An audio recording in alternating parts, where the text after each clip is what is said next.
Halo semua, ada yang terbaru nih dari Viar. Kira-kira ini produk apa ya? Sekilas kayak ATV ya kalau dilihat, tapi kok ada bugnya nih di belakang kayak Karya.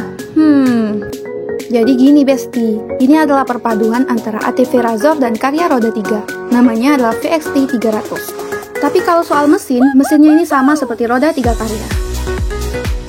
Terdapat tombol engine stop untuk mematikan mesin, pengatur lampu, dan starter. Dan terdapat pengatur lampu jarak jauh, lampu sen, dan klakson. Dan ini adalah tampilan speedometernya yang sudah otomatis atau digital. Terdapat gigi gunung, dan juga gigi hidrolik. Dan tentu saja bannya sangat kokoh.